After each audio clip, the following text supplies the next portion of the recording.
Hi வணக்கம், நான் doctor Jhansi Shijo. So இப்போது நம்மளோட மாறுபட்ட வாழ்க்கை சூழ்நிலையினால நிறைய பேர் நம்ம ஃபேஸ் பண்ணுற ஒரு பிரச்சனை வந்துட்டு வெயிட்டு ரொம்ப அதிகமாக இருக்குது அப்படின்னு. இப்போ வெயிட்டை குறைக்கிறதுக்கு ஒவ்வொருத்தரும் ஒவ்வொரு விதமாக ட்ரை பண்ணுவாங்க. சிலர் சுத்தமாக சாப்பிட மாட்டாங்க, பட்னி கிடந்து வெயிட்டை குறைக்கணும்னு நினைப்பாங்க. சிலர் லிக்யூட் டயட், அதாவது ஜூஸஸ் நிறைய எடுத்து வெயிட்டை குறைக்கணும்னு சொல்லுவாங்க. சிலர் பார்த்தோன்னா ஒரு நேரம் சாப்பிடுவாங்க, மற்ற நேரம் சாப்பிட மாட்டாங்க. வெயிட்டு குறைக்கிறதுக்காக 2 வேளை சாப்பிட மாட்டாங்க. சிலர் பார்த்தோன்னா ரொம்ப ஃபிசிக்கல், நம்ம உடம்புக்கு அதிகமான ஒரு ஃபிசிக்கல், ரொம்ப எஃபோர்ட் போட்டு ரொம்ப எக்ஸசைஸ் அப்படின்னு சொல்லிட்டு பண்ணி வெயிட்டை குறைக்கணும்னு ட்ரை பண்ணுவாங்க. ஒவ்வொருத்தரும் ஒவ்வொரு விதமாக வெயிட்டை குறைக்கிறதுக்கு ட்ரை பண்ணுவாங்க. நான் இதில் உங்களுக்கு ரொம்ப சிம்பிளாக, ரொம்ப ஹெல்த்தியாக, நல்லா சாப்பிட்டு எப்படி வெயிட்டை குறைக்கணும். ஸோ நான் இந்த வீடியோவில் என்ன உணவு நம்ம அழகாக ஹெல்த்தியாக சாப்பிட்டு நம்ம வெயிட்டை அழகாக குறைக்கலாம் அப்படின்னு நான் ரொம்ப பாரம்பரியமாக நம்ம முன்னோர்கள் எப்படி எடுத்தாங்க, ஆராய்ச்சியில் என்ன சொல்லியிருக்கு அப்படின்னு சொல்லிட்டு இந்த வீடியோவில் கம்ப்ளீட்டாக பேச போகிறேன். கம்ப்ளீட்டாக ஸ்கிப் பண்ணாமல் பாருங்கள். எப்படி சாப்பிடணும், எத்தனை வேளை சாப்பிடணும், அது கம்ப்ளீட்டாக அந்த வீடியோவில் நான் டிஸ்கஸ் பண்ண போகிறேன். ஸோ முக்கியமாக நம்ம பாரம்பரியமாக நம்ம முன்னோர்கள் என்ன யூஸ் பண்ணிகிட்டு இருந்தாங்க அப்படின்னா சிறுதானியங்கள் தான் ரொம்ப யூஸ் பண்ணிகிட்டு இருந்தாங்க. இப்போது அரிசிங்கிறது ஒரு 50-70 வருஷத்தில் தான் ரொம்ப அதிகமாக நம்ம யூஸ் பண்ண ஆரம்பிச்சிருக்கோம். அதுக்கு முன்னாடி ஒரு 10,000 வருஷம் நம்ம முன்னோர்கள் சங்க காலத்தில் இருந்தே சிறுதானியங்கள் தான் அதிகமாக எடுத்துகிட்டு இருந்தாங்க. அந்த சிறுதானியங்கள் தான் அது ஒரு பிரைம் ஃபுட்டாக இருந்துச்சு. ஆனால் இப்போது அப்படி கிடையாது. நம்ம சிறுதானியம்ங்கிறது நிறைய பேருக்கு தெரியாது, அது எப்படி இருக்கும்னு கூட தெரியாது. அது நம்ம மனுஷங்க சாப்பிட்றதா அப்படின்னு தான் நிறைய பேருக்கு ஒரு டவுட் இருக்கும். ஸோ என்ன சிறுதானியங்கள் எப்படி குறைக்கும் அப்படின்னா, ஃபஸ்ட்டு பார்த்தோன்னா திணை அப்படின்னு சொல்லுவோம்.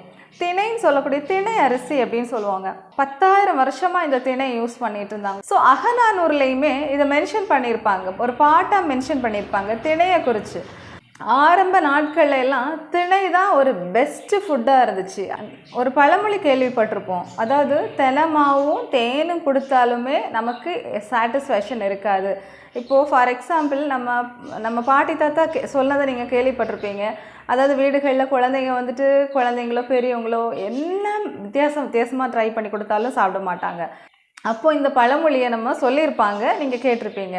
தினமாவும் தேனும் கொடுத்தாலும் நமக்கு சாட்டிஸ்ஃபேக்ஷன் இருக்காது அப்படின்னு சொல்லுவாங்க. அதாவது அந்த காலத்தில் தினையும் தேனும் சேர்த்து சாப்பிட்ட ஒரு வழக்கம் இருந்துச்சு, சாதமாக சாப்பிட்டாங்க. இப்போ மலை மக்கள் எல்லாம் அதிகமாக தினையும் தேனும் சாப்பிட்ட ஒரு வழக்கம் இருந்துச்சு அப்படின்னு சொல்கிறாங்க. ஒரு விருந்தினர் வந்தாலுமே தினையும் தேனும் கொடுக்கறது ஒரு பாரம்பரியம் இருந்துச்சு. வயல்களில் திணைகள் வச்சுருந்தாலுமே அதை பெண்கள் பாதுகாப்பாங்க. ஏன் அப்படின்னா கிளிகளும் அந்த பறவைகள் ரொம்ப விரும்பி சாப்பிட ஆரம்பித்தாங்க. அதனால் நம்ம ஆட்கள் என்ன பண்ணாங்க அப்படின்னா பறையெல்லாம் அடித்து அந்த பறவைகளை விரட்டினாங்க. ஏன்னா அவ்வளோ முக்கியமான உணவு மனுஷங்களுக்கு நம்ம ப்ரைம் ஃபுட்டாக யூஸ் பண்ணிகிட்டு இருந்தோம். ஸோ இந்த திணையில் என்ன இருக்குது அப்படின்னா ஃபுல்லாக ஃபைபர் இருக்குது. ஃபைபர் அதிகமாக இருக்கனால நம்ம கொஞ்சம் சாப்பிட்டாலும் வயிறு நமக்கு ஃபுல்லாக ஃபீல் ஆகும், நமக்கு பசி அடிக்கடி வராது. 2021 ஐசிஏஆர் IIMR பண்ண ரிசர்ச்சில் என்ன சொல்லியிருக்காங்க அப்படின்னா, இந்த திணை எடுத்துக்கிட்டவங்களுக்கு பிஎம்ஐ கம்மியாச்சு, கொலஸ்ட்ரால் கம்மியாச்சு, அதே நேரம் சர்க்கரை கம்மியாயிடுச்சு அப்படின்னு சொல்கிறாங்க. இதில் இருக்கக்கூடிய இந்த லெசிட்டின் ஃபைட்டோஸ்டீரால்ஸ் என்ன பண்ணும் அப்படின்னா கொலஸ்ட்ராலை நம்ம உடம்புல கம்மி பண்ணி கொடுக்கும். முக்கியமாக நம்ம உடம்புல இருக்கக்கூடிய செல்ஸில் அதிகமாக ஃபேக்ட் போய் ஸ்டோரேஜ் ஆகாமல் இருக்கிறதுக்கு இந்த திணை ஹெல்ப் பண்ணும். ஸோ இந்த திணையை எப்படி எடுக்கணும் அப்படின்னா, கண்டினியூஸாக நீங்கள் டெய்லி எடுக்காதுங்க. டக்குன்னு இப்போது நம்ம 100% அரிசி சார்ந்த உணவுகள் எடுத்துகிட்ருக்கோம். காலையில் இட்லி தோசைன்னு அரிசியில் எடுக்கிறோம், மத்தியானம் சாப்பாடு, இப்படி கம்ப்ளீட்டாக அரிசியில் நம்ம எடுத்துகிட்ருக்கோம். ஸோ இந்த 100% கண்டிப்பாக உடனே நம்ம சிறுதானியம் அப்படியே 100% சேஞ்ச் பண்ணக்கூடாது. ஒரு 30% 50% மாற்றிக்கலாம். அதாவது வாரத்தில் மேக்ஸிமம் ஒரு 3-4 வேளை போதுமானது. ஸோ கம்ப்ளீட்டாக வேணால் பாதி 50% நம்ம அரிசி சார்ந்த உணவுகளும் 30-50% நம்ம சிறுதானியங்களுமா கொஞ்சமாக சேர்க்கணும். சிலருக்கு எடுத்த உடனே டக்குன்னு நம்ம ரைஸ்லேருந்து இது ஸ்விட்ச் பண்ணும்போது என்ன ஆகும் அப்படின்னா டைஜஷன் ப்ராப்ளம் வரும், ஸ்டொமக் அப்செட்டாக இருக்க மாதிரி இருக்கும். ஸோ இதெல்லாம் அவாய்ட் பண்ணுறதுக்கு நம்ம கொஞ்சமாக இனிஷியேட் பண்ணணும். அதாவது சிலர் என்ன பண்ணுவாங்க அப்படின்னா எடுத்த உடனே அப்படியே குக்கரில் போட்டு வேக வைக்கிறது அதெல்லாமே சிலருக்கு அப்படி சாப்பிடும்போது டைஜஷன் ப்ராப்ளம் வரும். நம்ம எப்படி எடுத்துக்கணும்னா சிறுதானியம் மேக்ஸிமம் நம்ம 4லேருந்து 5 மணி நேரம் ஊற வச்சு தான் எடுத்து நம்ம யூஸ் பண்ணணும். ஸோ இப்படி எடுக்கும்போது நமக்கு டைஜஷன் சம்மந்தமான பிரச்சனைகள் வராது. ஸோ ரெண்டாவது பார்த்தோன்னா வரகு வந்துட்டு இதுவுமே பழைய ரொம்ப பாரம்பரியமாக யூஸ் பண்ணது. முக்கியமாக இதில் பாலிஃபீனால்ஸ் ஆன்டி ஆக்சிடென்ட்ஸ் இருக்கனால நம்ம லிவராக இருக்கட்டும் சீக்கிரம் மெட்டபாலிசம் ஆகிறதுக்கும் இது ஹெல்ப் பண்ணும்.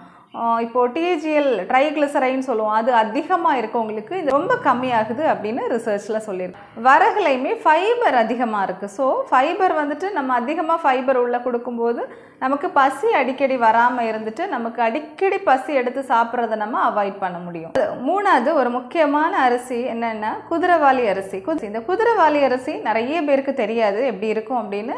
இந்த குதிரைவாலி அரிசி ரொம்ப அருமையான ஒன்று. யாருக்கு அப்படின்னா கொலஸ்ட்ரால் அதிகமாக இருக்கவங்களுக்கு, சர்க்கரை இருக்கவங்களுக்கு இது ரொம்ப பெஸ்ட்டு. 2020 பண்ணின ரிசர்ச்சில் என்ன சொல்கிறாங்கன்னா இந்த குதிரைவாலி அரிசி எடுத்தவங்களுக்கு இடுப்பை சுற்றி தொப்பை அதிகமாக இருந்தவங்களுக்கெல்லாம் அந்த வெயிஸ்ட் சர்க்கம்ஃபரன்ஸ் வந்துட்டு கம்மியாச்சு அப்படின்னும், கொலஸ்ட்ரால் ரொம்ப கம்மியாகுது அப்படின்னும், சுகர் அதிகமாக கட்டுப்படுத்த முடியுது அப்படின்னு சில ரிசர்ச்சில் சொல்லியிருக்காங்க. இந்த குதிரைவாலி அரிசியில் ஃபைபர் அதிகமாக இருக்குது, வாட்டர் கண்டென்ட் அதிகமாக இருக்குது. இது டைஜஷனுக்கும் ரொம்ப ஈஸியாக செரிமானம் ஆகக்கூடியது. யார் வேணாலும் எடுத்துக்கலாம். ரொம்ப வயசானவங்களும் இந்த குதிரைவாலி அரிசி எடுத்துக்கிட்டாங்க அப்படின்னா சீக்கிரத்தில் டைஜஷன் நடக்கும். அதே மாதிரி இதில் கால்சியம் பாஸ்பரஸ் இருக்கனால 50-60 வயசுக்கு மேலே எடுத்துக்கிட்டோம் அப்படின்னா நம்ம எலும்புகளும் ரொம்ப வலிமையாக இருக்கும். ஸோ எப்போவுமே நம்ம சிறுதானியங்கள் ஃபஸ்ட்டு இனிஷியேட் பண்ணும்போது காலையில் அல்லது மத்தியான டைமில் எடுக்கிறது நல்லது. ஏன்னா 7 மணிக்கு மேலே நம்ம சாப்பிடும்போது டைஜஷன் சம்மந்தமான பிரச்சனைகள் வரதுக்கு வாய்ப்பு இருக்கு. காலையில் மத்தியானங்கிறது நம்ம டைஜஷன் வந்துட்டு ரொம்ப ஃபாஸ்ட்டாக இருக்கும். அந்த டைமில் ஆரம்ப கட்டத்தில் நீங்கள் எடுத்து ட்ரை பண்ணுங்கள். ஸோ நாலாவது வந்துட்டு சாமையில் ஃபைட்டோ கெமிக்கல்ஸ் அதிகமாக இருக்கனால கொழுப்பு நம்ம உடம்புல ரொம்ப சேராமல் இருக்கிறதுக்கு இது சப்போர்ட் பண்ணும். முக்கியமாக உடல் எடை ரொம்ப இறங்கணும் சீக்கிரத்தில் குறையணும்னு சொல்கிறவங்களுக்கு சாமையும் அடிக்கடி நம்ம உணவில் சேர்த்துக்கலாம். இது ஆராய்ச்சியில் வெயிட் குறையுது அப்படின்னு சொல்லிட்டு ஆராய்ச்சியில் சொல்லியிருக்காங்க. ஸோ 5வது பார்த்தோன்னா சிகப்பரிசி, நம்ம ப்ரௌன் ரைஸ் அப்படின்னு சொல்லுவோம். சிகப்பரிசியில் வெளியே இருக்கிற அந்த பிராண்ட் லேயர்லேருந்து ஒரிஜினல் அப்படின்னு சொல்லக்கூடிய ஒரு காம்பனன்ட் வந்துட்டு என்ன பண்ணுறாங்க அப்படின்னா ரிசர்ச் பண்ணும்போது இதை வந்துட்டு எலிகளுக்கு ஒரு 5 வாரம் கொடுக்குறாங்க. இந்த எலிகளுக்கு கொடுக்கும்போது என்ன ஆகுது அப்படின்னா ரொம்ப கொஞ்சம் வெயிட்டான எலிகளுக்கு கொடுத்து பார்க்குறாங்க.